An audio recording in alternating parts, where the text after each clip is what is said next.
ಮೂಗ ಹೋದ ಕೂಡಲೇ ಯಾಕೆಂತ ಹೇಳ್ತಾರೆ ಬಂದಕ್ಕೆ ಈ ತಂಗಿ ನೀನು ಮೂಗ ಮೂಗಾದ್ರು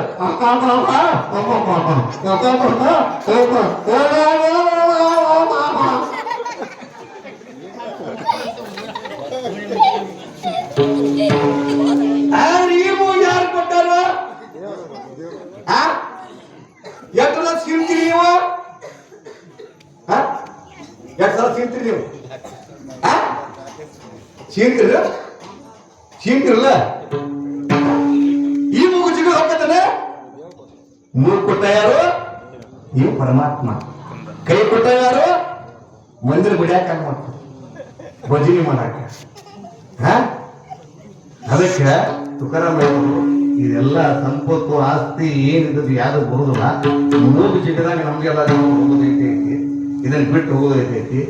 ಮತ್ತು ತೆರಿಗೆ ಬಂದು ಮಾನವ ಜನ್ಮ ಸಿಗುವಂತ ಬಹಳ ಕಡೆ ಇಲ್ಲಿ ಹೇಳಬೇಕು, ಬಹಳ ಟೈಮ್ ಬಂದಿರ್ತೈತಿ ಇಲ್ಲಿ ಅಂತ ತಿಳ್ಕೊಂಡು ಮಧ್ಯಂತರ ಕೊಡ್ರಿ. ಆಮೇಲೆ ಒಂದು 10 ನಿಮಿಷ ಆರತಿ ಮಾಡೋದು.